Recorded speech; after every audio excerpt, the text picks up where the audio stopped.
आदाब नमस्कार। आप सभी का स्वागत है क्यूएनएस न्यूज़ की इस पेशकश में और मैं हूं आंचल मिस्कीन। आज हम आपके और सरकार के सामने एक बहुत ही अहम बात रखने जा रहे हैं। इस मैटर पर सबकी नज़रें आना, सबका अटेंशन आना बहुत ज़रूरी है।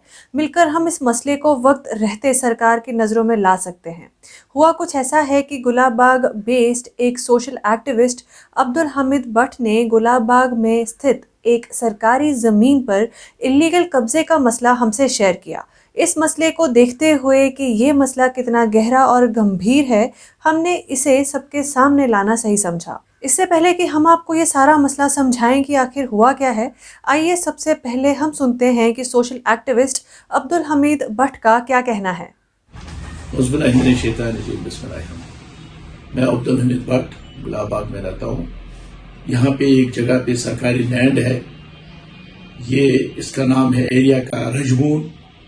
इस जमीन का लैंड का नाम है ब्रेटेन। जो ये कुछ ब्रोकर आए हैं जिन्होंने इसको बेचना चाहा, इसमें ब्लॉक इन्होंने लगाए हैं, ब्लॉक दे दिए हैं। 1 महीने के बाद या 2 महीने के बाद ये लैंड गवर्नमेंट को नजर नहीं आएगा, ये गवर्नमेंट लैंड है। जो ये लैंड 3.5 कनाल है, वहां पे ये 7 करोड़ का प्रॉपर्टी है गवर्नमेंट की। वहां पे 2 लाख से ऊपर ये 2 करोड़ से ऊपर इसकी कीमत हो जाता है। उस हिसाब से आप देखिए ये कितना अमाउंट है। दूसरी बात कि ये जिस जगह पे है वहां हॉर्टिकल्चर लैंड है। अब ये हुआ, आप कोई बसने आया वहां पे, वो एकदम पॉलिथीन डालते हैं बाग में, तो दूसरा बेचारा बाग वाला बेचने पे मजबूर हो जाता है। मुझे नहीं लगता 1-2 साल में यहाँ पे ये हॉर्टिकल्चर लैंड रहेगा। हालांकि ये बैन है, उसके लिए मैं इंतजामिया से अपील करना चाह रहा हूं, इस पे कार्रवाई करे। अगर वहां नालाज थे, छोटे छोटे नाले थे, वो कहां गए? वो क्या कहते हैं डिपार्टमेंट को, उसको इरिगेशन डिपार्टमेंट, वो कहां पे है? मुझे इस बात का अफसोस है, उन्होंने इस पे कार्रवाई नहीं की है, क्योंकि एक नाला भी नहीं है जो जिसमें पानी जाता था जमीन के लिए। वो कोई नाला नहीं है। उन्होंने ब्रोकर ने सारा बंद कर दिया है, बेच डाला है, पैसा कमाया है। अब जैसे कि आपने सुना कि इस वीडियो में अब्दुल हमीद भट्ट का कहना है कि रजबुन ब्रेटेंग गुलाबाग में स्थित 3 कनाल और 16 मरले की ज़मीन खसरा नंबर 292, जो बेसिकली सरकारी ज़मीन है, उस पर कुछ लोगों ने 15 से 20 दिन पहले कब्जा किया। अब यहाँ कब्जा करने वाले सिर्फ यहीं तक नहीं रुके, उन साइलेंट चोरों ने यही ज़मीन के कई हिस्से लोगों तक को बेच दिए। आज उस ज़मीन का हाल कुछ ऐसा है कि वो सरकारी ज़मीन विजिबल ही नहीं है, एक्सेप्ट कुछ हिस्सा ज़मीन का दिख जाता है जो बिकना अभी बाकी है। जो ये गुलाब बाग की 3 कनाल 16 मरले की ज़मीन सरकार की है, वो सिरे से ही गायब हो गई। यहाँ इस ज़मीन के 1 कनाल की कीमत 1.5 करोड़ तक या उससे ऊपर तक जाती है। अब सोचिए कि कुल इस ज़मीन की कितनी कीमत होगी। इस वीडियो में ही सोशल एक्टिविस्ट अब्दुल हमीद का कहना है कि ये 7 करोड़ के आसपास का घोटाला है। दोस्तों, 7 करोड़ कोई छोटी मोटी रकम नहीं है। तो यहाँ सोचने वाली बात यह है कि इतने कीमत वाली ज़मीन कैसे सरकार के नाक के नीचे से कब्जा कर ली गई। सरकारी ज़मीन है तो यहाँ इसका मतलब यही है कि ये 3 कनाल 16 मरले की ज़मीन, जिसकी वर्थ 7 करोड़ के आसपास की है, वो सरकारी ऑफिशियल्स के रेडार पर होनी चाहिए। तहसीलदार, नायब तहसीलदार, एसडीएम, इनकी नज़रें ऐसी प्रॉपर्टीज़ पर होनी चाहिए, क्योंकि आखिर इनके संरक्षण की जिम्मेदारी इन्हीं पर होती है। तो ऐसे कैसे इन पर कुछ लोगों ने कब्जा कर लिया? कहाँ है कंसर्न्ड ऑफिशियल्स?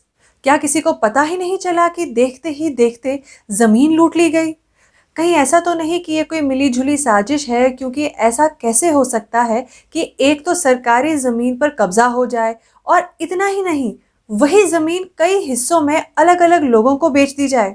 जब भी ज़मीन का मसला होता है तो पटवारी, तहसीलदार जैसे कई अफसर अलग अलग लेवल्स पर लैंड डॉक्यूमेंटेशन के प्रोसेस पर काम करते हैं। बिना इनके साइन के किसी ज़मीन से एक पत्ता भी नहीं हिल सकता। तो ऐसे कैसे हुआ कि वो ज़मीन जो सरकार की ही है, किसी ने कब्जे में ले ली? डॉक्यूमेंटेशन कैसे हुआ गुलाब बाग की इस सरकारी ज़मीन का? फिर वो ज़मीन आगे कैसे बेच दी गई? उस लेवल पर डॉक्यूमेंट्स का प्रोसेस कैसे कंडक्ट किया गया? इस गड़बड़ी का क्या किसी को अंदाज़ा नहीं लगा? नॉर्मली जब ऐसी सरकारी ज़मीनों पर कब्जा होता है तो घपला करने वाले उस ज़मीन के फर्जी डॉक्यूमेंट्स बनाते समय किसी आसपास की लोकल ज़मीन का खसरा नंबर उन फर्जी डॉक्यूमेंट्स पर चढ़ाते हैं और खरीदने बेचने का सिलसिला आगे बढ़ाते हैं। अब किसी लोकल ज़मीन के खसरे नंबर की चोरी बिना पटवारी तहसीलदार जैसे अफसरों के बिना तो हो नहीं सकती। तो यहाँ मन में ये सवाल आता है कि आखिर कितने लेवल्स पर गुलाबबाग की इस 3 कनाल और 16 मरले की सरकारी जमीन की चोरी में ऑफिशियल्स इन्वॉल्व हैं। अब ये सरकारी जमीनें जिन पर कब्जा होता है, ये ज़मीनें इतनी होती हैं कि इन पर ऐसी चीज़ें या ऐसी फैसिलिटीज़ सरकार बना सकती है जिससे वहाँ के सिटीजन्स को फ़ायदा पहुँच सकता है।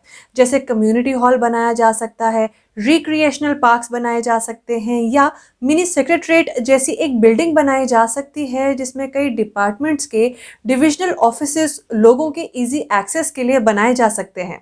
बहुत कुछ हो सकता है ऐसी सरकारी ज़मीनों के साथ, पर अनफॉर्चुनेटली किया क्या जा रहा है।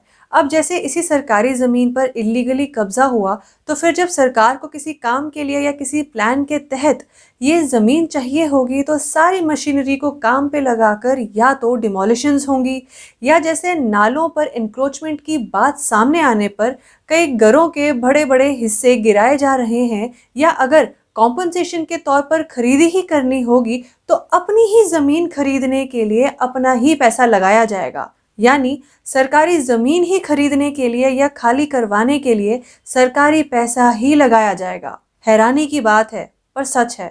आखिर सरकारी डिपार्टमेंट काम कैसे कर रही है, तभी इतने फंड्स अलॉट होने के बाद भी कोई खास नतीजा देखने को नहीं मिलता।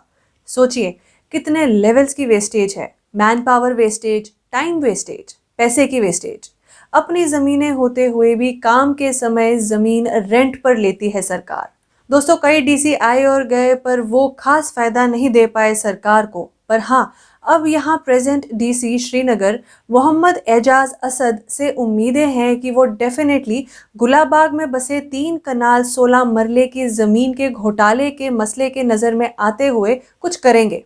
कुछ दिन पहले ही उनकी एक फ़ोटो वायरल हुई थी जिसका जिक्र हमने भी किया था कि किस तरह वो श्रीनगर के हर तबके की आवाज़ और उनकी बातों पर गौर करते हैं। बस उसी तरह अब ये भी पूरी तरह से डीसी श्रीनगर पे ही है कि वो इस 7 करोड़ वाली सरकारी प्रॉपर्टी के घपले के मसले के नज़र में आते ही क्या करते हैं, करते भी हैं या नहीं, ये देखना है। दोस्तों, एज अ जर्नलिस्ट हमारा काम है कि ऐसे इश्यूज़, ऐसे गहरे और गंभीर मसलों का पता लगते ही सरकार तक पहुंचाना। अब इसके आगे क्या करना है ये हायर ऑफिशियल्स तक ही है। हम सिर्फ अवेयर कर सकते हैं, मसला साझा कर सकते हैं, बाकी एक्शंस लेना तो बड़े अफसर के हाथ ही है।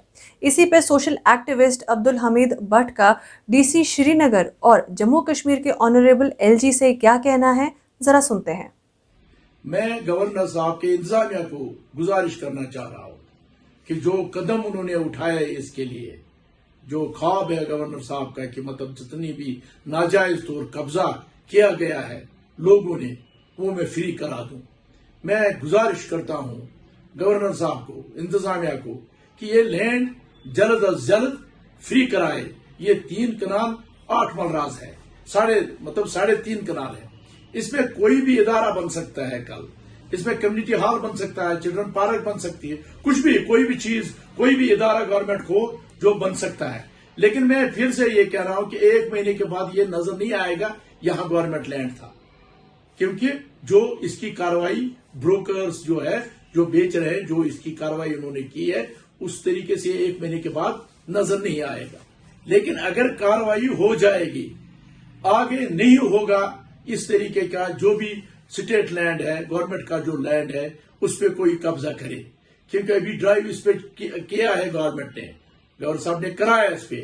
तो ये आगे उनको ये मैसेज है उन ब्रोकर्स को जिन्होंने ये काम आज तक किया है या अभी करेंगे। अगर ये होगा, ये फ्री होगा, ये आगे ये ब्रोकर ये नहीं करेंगे जो गवर्नर साहब की जो एडमिनिस्ट्रेशन यहाँ पे करा रहे हैं। बस हम भी जम्मू कश्मीर के ऑनरेबल एलजी और डीसी श्रीनगर से यही अपील करते हैं कि गुलाबबाग में बसे 3 कनाल 16 मरले की ज़मीन जिसकी वर्थ 7 करोड़ के आसपास की है, इसके इलीगल इंक्रोचमेंट की बात सामने आने पर जल्द से जल्द इसे रोकने के लिए एक्शंस लिए जाए।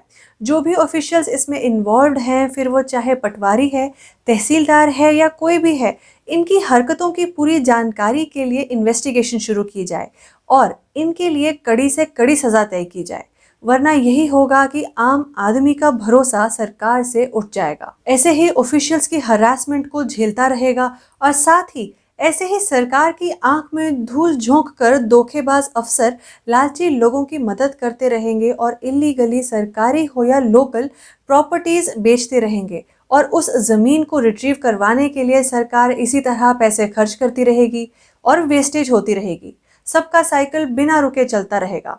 इसीलिए लोगों का भरोसा कॉन्स्टिट्यूशन और रूल्स पर बनाए रखने के लिए सरकार से हमारी यही रिक्वेस्ट है कि और समय ना गंवाएं और इस लूप होल का पता लगाने के लिए इन्वेस्टिगेशन शुरू करें और सॉलिड एक्शन लें। तो इसी बात के साथ दोस्तों, हमारी आज की इस रिपोर्ट में सिर्फ इतना ही। हम फिर हाजिर होंगे आप सभी के सामने किसी और रिपोर्ट के साथ। तब तक के लिए बाकी खबरों के लिए आप सभी बने रहिए यूएनएस न्यूज़ के साथ। पर हाँ, अगर आपने हमें अभी तक सब्सक्राइब नहीं किया है तो बिना समय गंवाकर हमें फटाफट से फेसबुक, यूट्यूब और इंस्टाग्राम पर जाकर आप हमें फॉलो और सब्सक्राइब कर सकते हैं और खबरों से 24/7 बने रह सकते हैं। अब आप सभी मुझे दीजिए इजाज़त। नमस्कार।